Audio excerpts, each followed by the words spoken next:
네, 이번 코너는 취재 파일입니다. 관심사가 큰 경제 이슈를 하나 골라 심층적으로 파헤쳐봅니다. 네, 지금 이 시간까지도 부동산 PF 우려를 촉발한 태영건설의 자구안을 둘러싼 잡음이 끊이지 않고 있습니다. 이 태영건설에서 출발한 건설업계 전반의 위기가 금융권으로 얼마나 전이될지도 주목되고 있는데 자세한 내용 투자금융부 정지석 기자와 함께 자세히 알아보겠습니다. 네, 어서 오십시오. 네, 안녕하세요.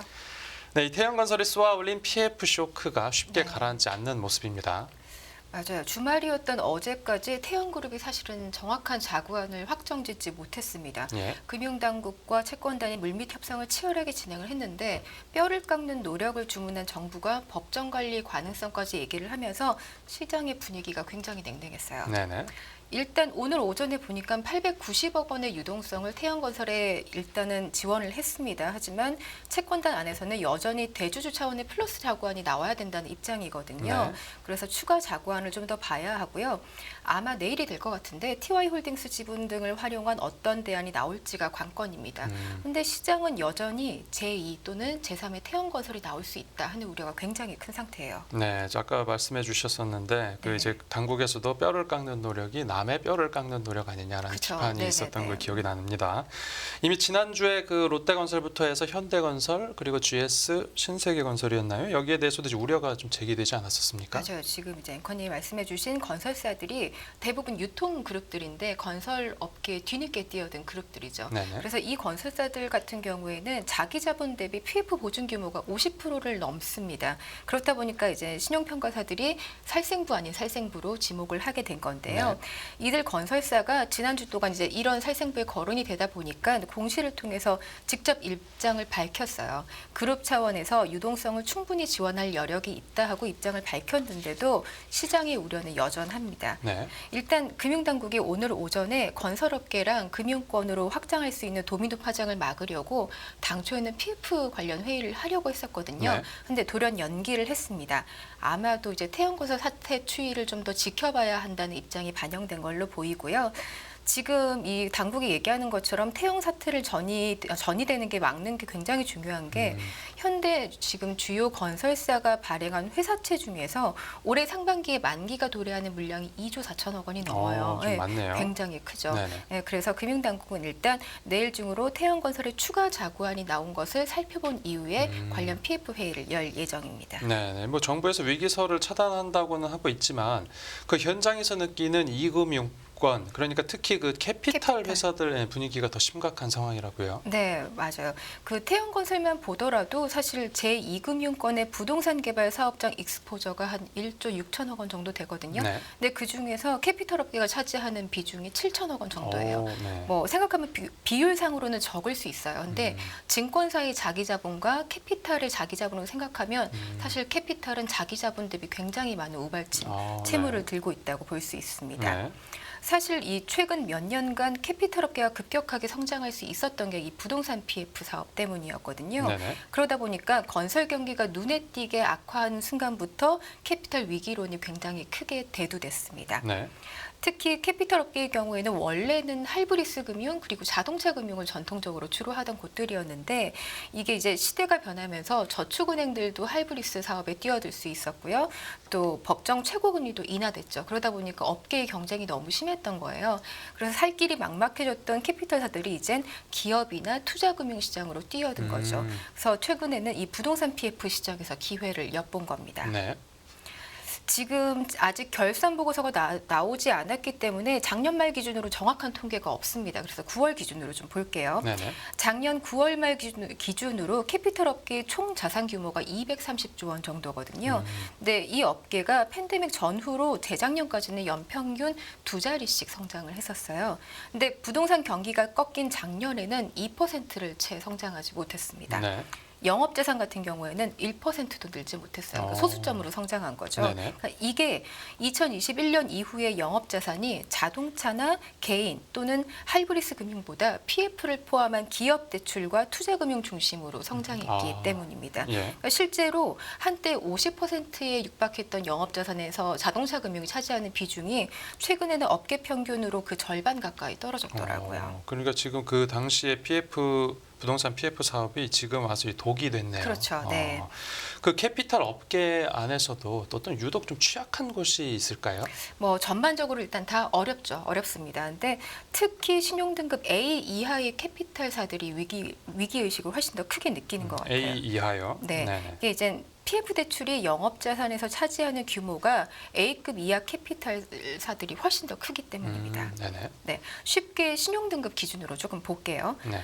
AA 마이너스급 해당하는 캐피탈사가 어디가 있냐면 현대커머셜이나 아니면 KB, 하나, 신한캐피탈 같은 은행 금융지주 계열의 캐피탈사들입니다. 네. 근데 A급 이하는 어디냐? 롯데, 메리츠, 한국투자 그리고 OK, A캐피탈 같은 곳들이 대표적으로 이제 이름을 올리고 있습니다. 네.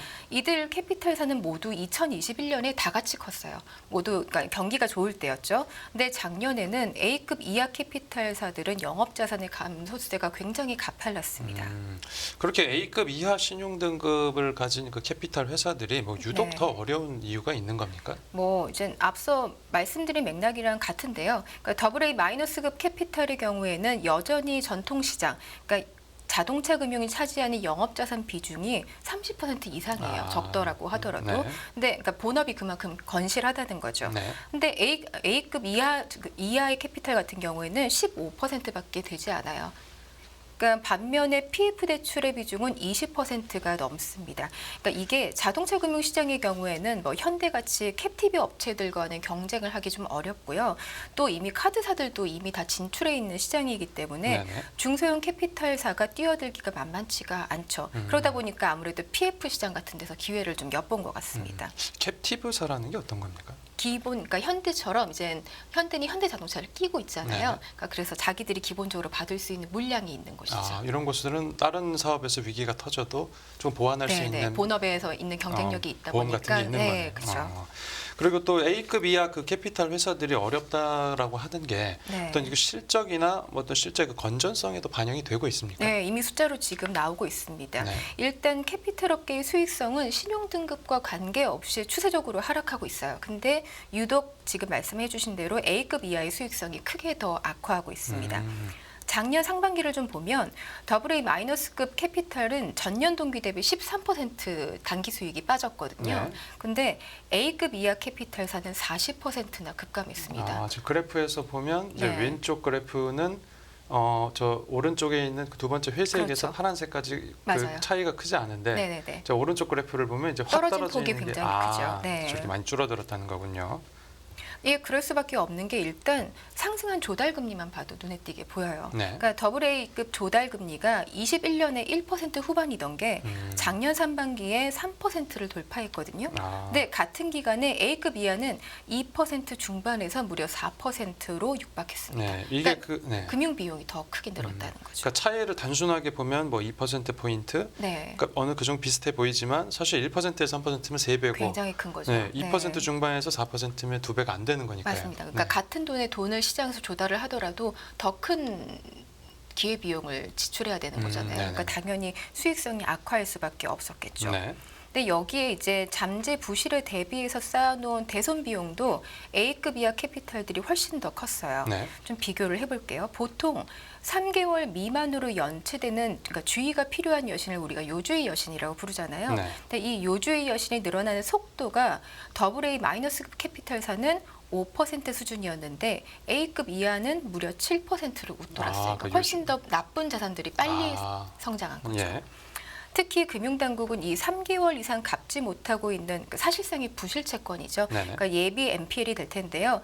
여기에 속하는 고정이하 여신의 경우에 A급 이하 캐피탈사의 증가세가 훨씬 가파르다는 점을 좀 예의주시하고 있었습니다. 네, 그러니까 설명을 들어보니까 그 이제 캐피탈 업계 그 중에서도 신용 등급이 좀 낮은 그죠. 네, A급 이하 업체들이 좀 위기라는 게 확 다가오는데 네.